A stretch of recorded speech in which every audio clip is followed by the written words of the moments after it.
Greetings, everyone. This is Dr. Jess, and welcome to part 12 of Health Hacks with Dr. Jess. This is the final wrap up of natural treatment of mental illnesses. It's something we've done over the past 4 weeks.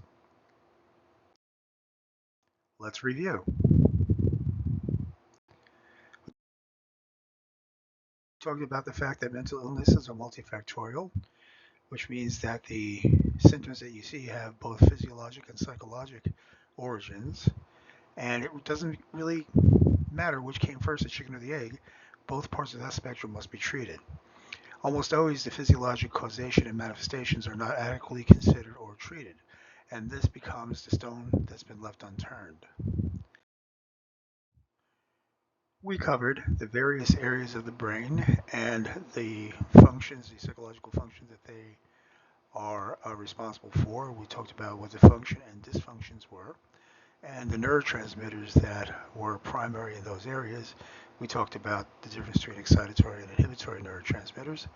And I said that if anybody wants this particular poster, the brain wall, which makes it easy to understand this stuff, you can get it um, at the links below, or you can just email me, and I'll be happy to give you the links.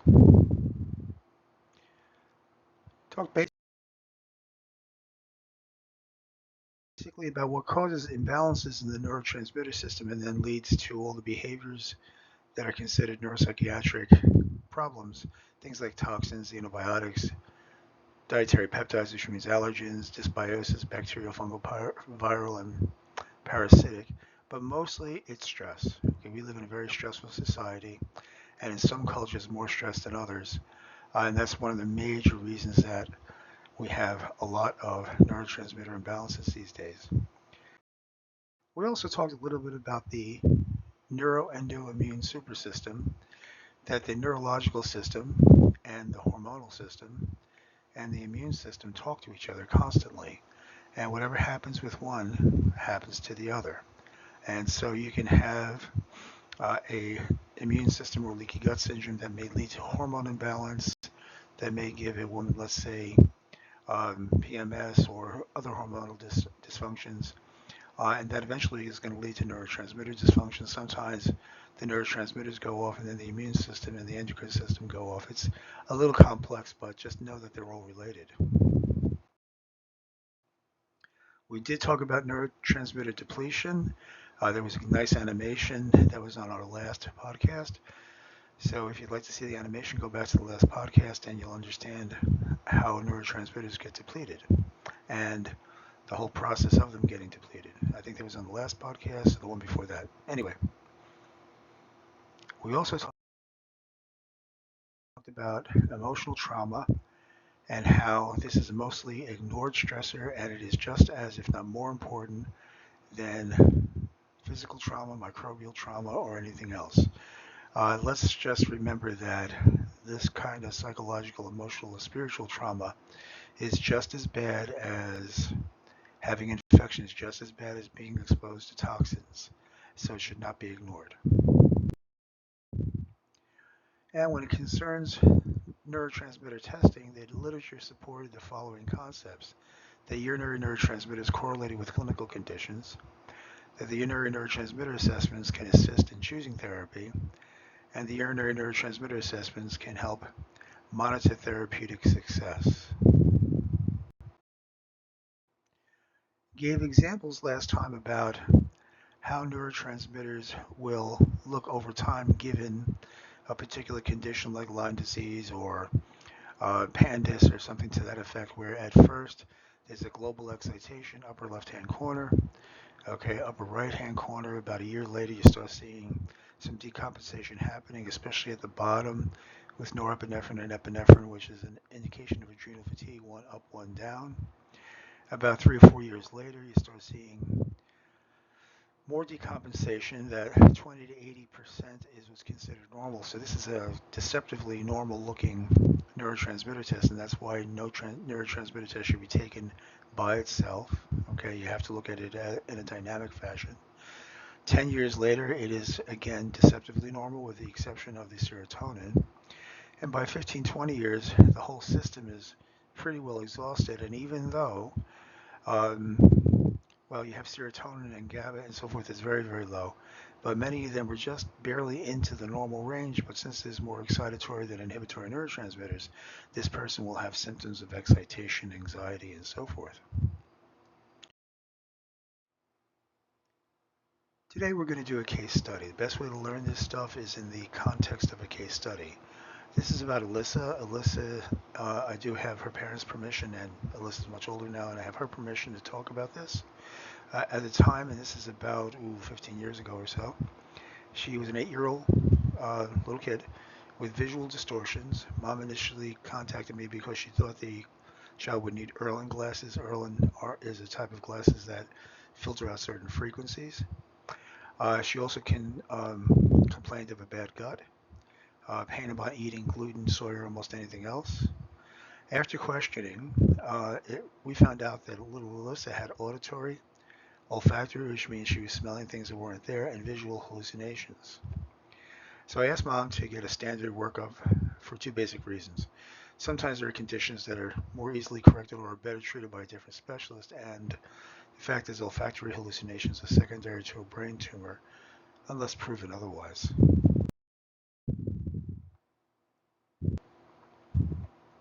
I also asked Mom that if all the standard medical workup was negative, that she should give me a call back. And the CT of the brain was negative.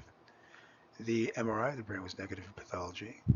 All of the standard laboratory tests were within reference ranges, otherwise known as normal. The only treatment options that were offered were progressive use of psychotropic agents, leading to atypical antipsychotic medications, and her outlook was guarded with no expectation of a normal life.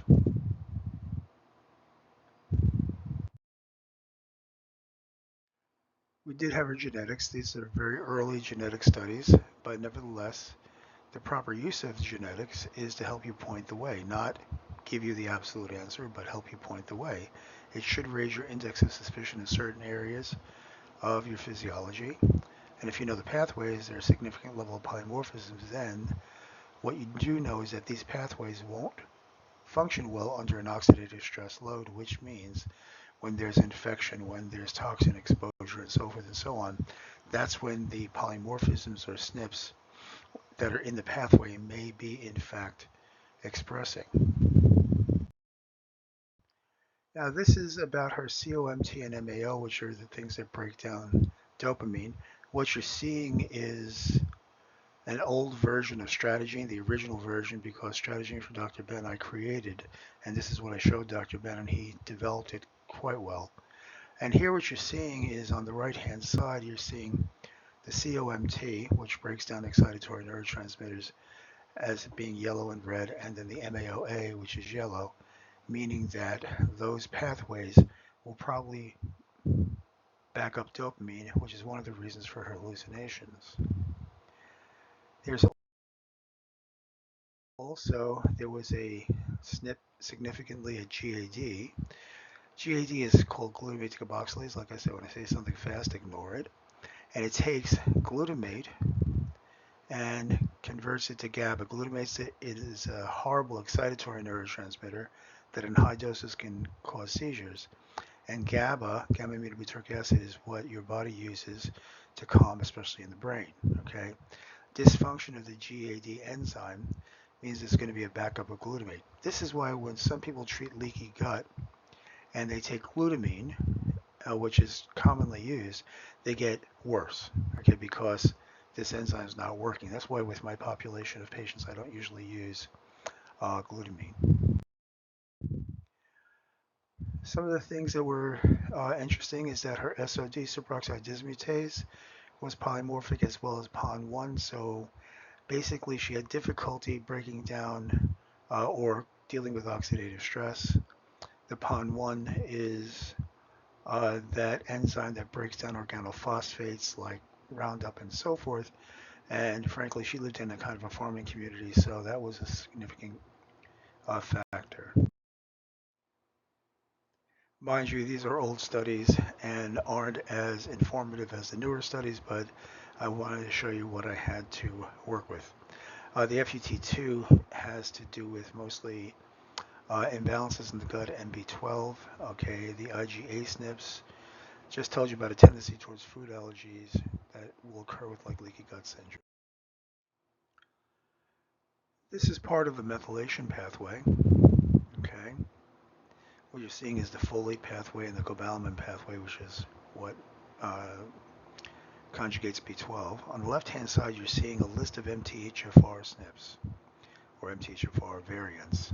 Normally, only the 1298C and the C677T are the things that are examined. But, as I've said in the past, there are 50 MTHFR variants. And in this particular study, we had 13. Okay, so actually that's a pretty good sampling. So if you have 13 MTHFR variants and you have all those yellows, then you can pretty well guess that MTHFR won't be doing its job if there's a lot of chronic inflammation or oxidative stress. But I want you to think about this. Picture this. You have all these being yellow, but the 1298C and or the C677T are green. That would tell you that on most tests, that would be like, oh, everything's okay. But it isn't. Okay, so don't concentrate so much on MTHFR. Look at the entirety of the pathways. In the cobalamin pathway, MTRR, which takes cobalamin in turns and first conjugates it, and then MTRR, both have difficulties. And sadly, this may mean between the FUT2 and the MTR and MTR that this person may not create enough methylcobalamin. Okay, so this is part of the methionine pathway, and BHMT is one of the factors that helps create SAM, which is your major methyl donor. The reason I'm showing you all this is because I want to show you that she was predisposed to having some significant problems given a significant oxidative stress load.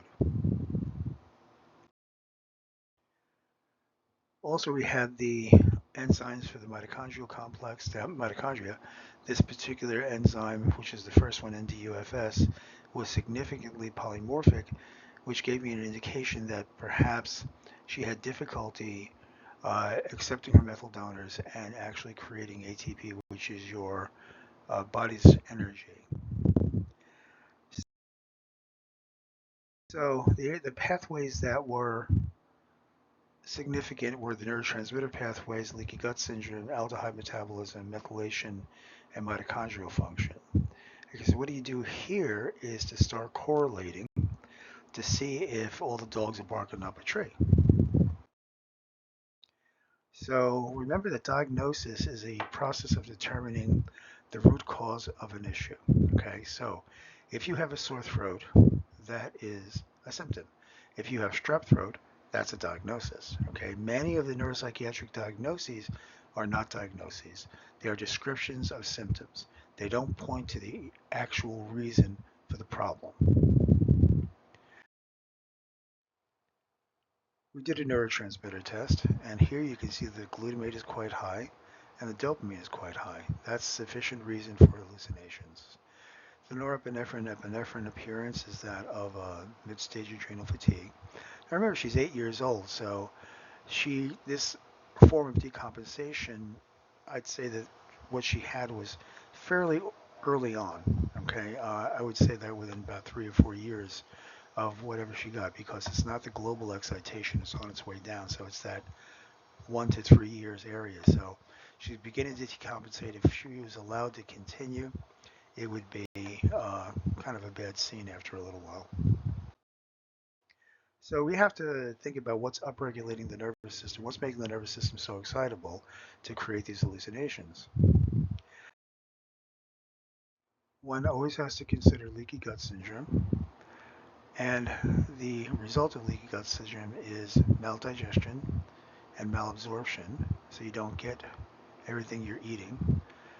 Also, there's inflammation of the gut lining and general body-wide inflammation causing multiple food intolerances, immune upregulation, immune dysregulation in the form of autoimmune diseases, and sometimes dysautonomia. It is all about inflammation. I did a Lyme test on Alyssa. The lab that I use actually shows me the actual Western blot test. You can see that on the top, and the bottom is the example. Okay, and you can see how many bands here that are positive, and only a couple of bands on the bottom. Nevertheless, you put this all together, and you have to have a high index of suspicion for Lyme disease. We did a bunch of tests on Alyssa. She was positive for yeast, HHV6, which is a herpes. There's 10 herpes viruses, by the way. Okay, this one is particular for the brain. The Western blot, in my opinion, was positive, and she had a number of food allergies also, which were concentrating in the gluten, dairy, and yeast areas. Okay, so my working diagnosis was neural Lyme disease, candida overgrowth, leaky gut syndrome, and viral syndrome for the neural dysregulation. When you gather all your information, you actually should sit down with yourself and say, okay, does this explain the symptoms we're looking at? Okay, so here we go. Leaky gut syndrome can and does cause immune dysregulation, okay, as evidenced by a bunch of food allergies and the patient's GI symptoms. Can this cause an increase in excitatory neurotransmitters and hallucinations? Yes. Can Lyme and HHV6 that attack the neural cells, can this cause hallucinations? Absolutely. Can yeast overgrowth that causes an increased level of acetaldehyde, which is formaldehyde roughly, okay, can that cause neural inflammation resulting in hallucinations? Absolutely. So I live my life by Sherlock Holmes' axiom saying when you've eliminated the impossible, whatever remains, however improbable, must be the truth. And the way that I check that with myself is asking myself these questions. So what do we do about it? And frankly, keep it foundational. Reduce stress, heal the cells, heal the gut, and kill the bugs. So another thing I like to say and tell people, we may understand physiology right down to the quantum level, but you can only intervene at the global level. So don't think that anybody, any of your practitioners or anybody else can micromanage the body or give it something to make it do something. You can't. Okay? You can understand it, but you have to intervene at a global level and let the body do what it needs to do. So the pathways are not so blocked up. That is a matter of going after the bugs, decreasing inflammation, giving the cells what they need to work. Cellular repair, making a happy cell, okay? Absorbable multivitamins. I suggest liposomal because those biochemical pathways need the vitamins to run. Multiminerals, and I usually recommend either the humic fulvic acid minerals or Shialja, if I'm pronouncing that or spelling it right. Okay, that's a nice broad multimineral compound that's well absorbed, especially in the liquid form. And phospholipids to repair the cell membranes. You can either use liposomal phosphatidylcholine or sunflower lecithin. Treatment, GI repair.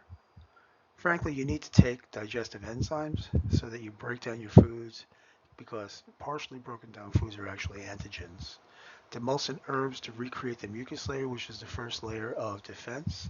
We're talking about fructooligosaccharides, alto-oligosaccharides, galacto-oligosaccharides, things like slippery elm, inulin, and various others that you can look up.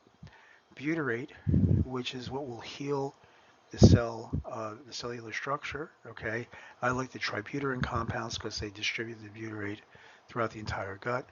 And if you're going to use probiotics, okay, I usually recommend either soil-based or spore-based, actually, probiotics. This is kind of old, this slide. And killing the bugs. Well, I was treating Alyssa with co-treating with an integrated pediatrician. We did the gut repair program. I do it a little differently now. We did the gut repair program for 3 months before we went to go kill the bugs. Now I kind of do it simultaneously. There was some disagreement in what we wanted to do. The pediatrician wanted to put a PICC line in her and use rotating IV antibiotics. I wasn't comfortable with that because Alyssa was this cute little thing, and I didn't think that that would be good for her body. So I started researching elsewhere, and I came across chlorine dioxide solution, which I know has a variable reputation, but I have to tell you, I've used it numerous times since this particular case, and it's been successful in almost every single time. Um, but my job is to give the parents information without prejudice, and I talk to them about the pros and cons of the treatment suggested by the pediatrician and myself. And their choice was to choose to do what I said, and if it didn't work, to go to the other option, which I thought made sense. Okay.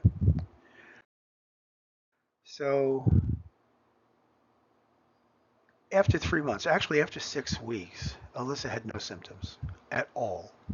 And after about a total of 3 months, I redid the tests. All the results were negative, and all the symptoms were gone. This sleuthing was worth it. Alyssa's now graduating college. Okay, she's a honor student, a star athlete, and she's going to be a doctor. By the way, when I heard that, I cried. Okay? The reality is the hallucinations were an expression of her genetic predispositions caused by neural excitation and immune upregulation, secondary to infections and leaky gut syndrome, all kept going by the chronic cell danger response. And of course, the parents kept in touch with me throughout the years.